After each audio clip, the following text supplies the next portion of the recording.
열에너지 청혜쌤입니다. 자, 오늘은요, 상태 변화와 관련해서 열에너지의 관점에서 이걸 어떻게 이해해야 하는가를 좀 같이 보려고 합니다.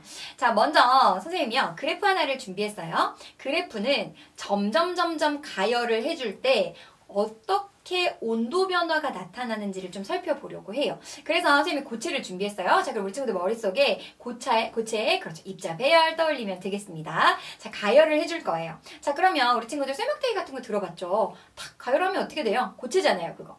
점점 뜨거워져요. 그 말은 열에너지 받으면 고체의 온도가 올라간다는 거예요. 자, 그거 그래프로 한번 표현해 볼게요. 고체의 온도가 점점 올라가네요. 자, 그럼 계속 올라가기만 할까요? 얼음 같은 거 생각해보면 온도가 계속 높아지면 그렇죠, 녹는다라는 현상이 일어나잖아요. 자, 그러면 여기서 이제 열에너지가 어떻게 쓰이는지를 좀 우리 친구들 이해할 수가 있어야 되는데요. 자, 고체의 경우에 입자 배열이 어땠어요? 규칙적이에요? 그 자리에서 움직이나요? 아니요. 그냥 진동 운동만 했었어요. 근데 액체의 경우에는요, 이 입자들이 불규칙하게 움직이기 시작해요. 근데 이 움직일 때는 에너지가 필요하거든요. 그러면 어디론가부터 에너지를 흡수해야겠죠. 맞나요? 즉, 고체가 액체가 될 땐 에너지를 흡수해야 되는 거예요. 다시 설명해주면 고체의 에너지가 한 이 정도다 라고 생각하면 액체는 한 이 정도인 거예요. 따라서 고체가 액체가 될 때에는 에너지를 흡수를 해야 되는 거예요. 이해되셨어요? 자, 그래서 지금 계속 주고 있는 건 열에너지예요. 동일한 양을 계속 주고 있어요. 계속 동일한 양을 줄 때 고체에서는 그 열에너지를 모두 다 자기의 온도를 높이는 데 사용했다면 이제 상태 변화가 일어나야 돼요. 그러면 요만큼의 에너지 캡을 채워야겠죠. 이 에너지를 열에너지 받은 거에서 모두 다 상태 변화하는 데 쓰게 됩니다. 즉, 고체의 입자 배열이 액체의 입자 배열로 되기 위해서 받은 에너지를 모두 다 사용하는 거예요. 이해되셨어요? 자, 그러면 자기의 온도를 높일 에너지는 더 이상 없겠죠. 즉, 받은 에너지를 모두 다 상태 변화하는 데 사용하기 때문에 잠시 온도가 일정한 구간이 나타나게 돼요. 우리는 그 구간을 그렇죠, 녹는다, 즉 녹는 점이라고 얘기하는 거고, 여기서 일어나는 상태 변화 뭐겠어요? 융해가 일어나는 거예요. 즉, 융해가 일어날 때 일정한 온도 구간을 우리는 녹는 점이다 라고 이해하시면 되겠습니다. 자, 모두 다 녹았어요. 이제 액체만 있어요. 자, 그러면 받은 열 에너지를 더 이상 상태 변화할 필요가 없네요. 그러면 다시 이 액체의 온도를 높이는데 열 에너지가 쓰이게 되는 거예요.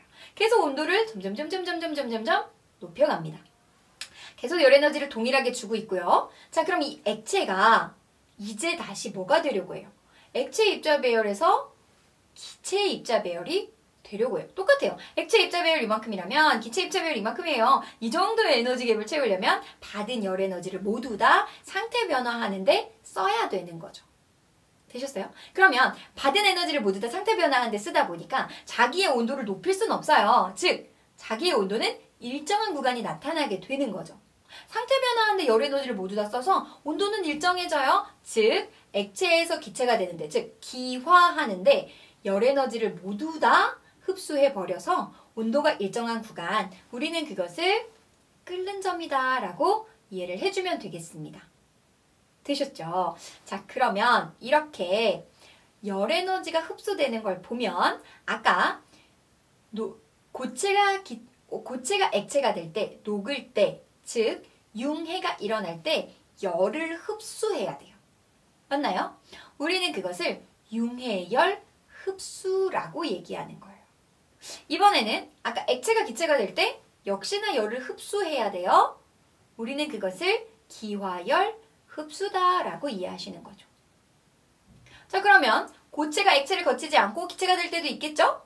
그런 건 그렇죠, 승화열 흡수라고 이해하시면 되고, 이렇게 열을 흡수해 버리기 때문에 일정한 온도 구간이 나타나는 거다라고 이해하시면 되겠습니다. 이후의 기체는 그렇죠, 온도가 점점 높아지게 될 거예요. 자, 이번엔 반대되는 경우도 한번 살펴보도록 할게요. 자, 이번엔 기체부터 한번 시작해 볼게요. 점점 냉각함에 따라 온도가 어떻게 달라지는지 한번 살펴볼 건데, 자, 그러면 온도를 점점 열 에너지를 빼게 되면 입자가 점점 활동이 둔해지게 될 거예요. 그래서 기체의 온도가 점점 낮아지다가 기체가 액체가 되는 액화 현상이 일어나게 되겠죠. 자, 그러면 기체에서 액체로 되려면 이만큼 에너지를 밖으로 방출해야 돼요. 지금 일어나는 현상은 뭐예요? 그렇죠. 액화예요. 그래서 이걸 우리는 액화열 방출이라고 하는 거죠. 이해되셨죠? 자, 방출했어요. 그러면 열을 뺐었어요. 그죠? 점점 냉각시켰으니까. 근데 자체적으로 열을 밖으로 방출시키다 보니까 온도가 일정하게 나타나는 거예요. 그 일정한 온도 구간이 존재하게 되는 거죠.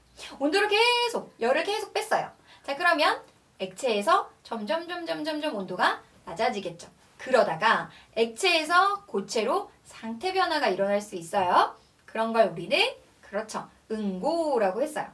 응고할 때 역시 어떻게 돼요? 이만큼 열 에너지를 밖으로 방출해야 돼요. 지금 온도를 계속 낮추고 있어요. 냉각시키고 있는데 열 에너지가 나왔네요.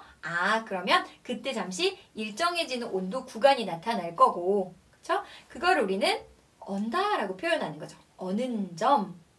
이해되셨나요? 그때를 우리는 응고열 방출이라고 기억하시면 되겠습니다.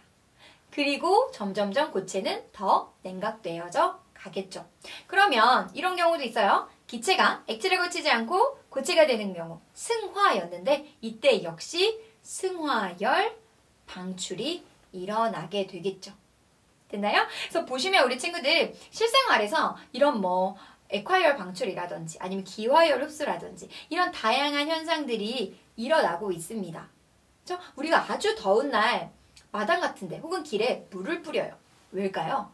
액체가 더운 날 기체가 될 때 어떻게? 기화열 흡수, 열을 흡수해서 기체가 되겠죠. 그럼 열을 흡수했으니까 그 주변은 조금 시원함을 느끼게 되겠죠. 그래서 아주 더운 날 물을 뿌려서 우리는 시원함을 느끼려고 하는 거예요. 이런 현상 모두 다 우리가 지금 배운 열 에너지, 특히 상태 변화와 열 에너지와 관련이 있습니다. 그래서 주변에 일어나고 있는 일들과 연결 지으면서 이 부분을 잘 공부했으면 좋겠습니다. 됐나요? 선생님은 과학의 힘, 에너지 정혜쌤이었습니다.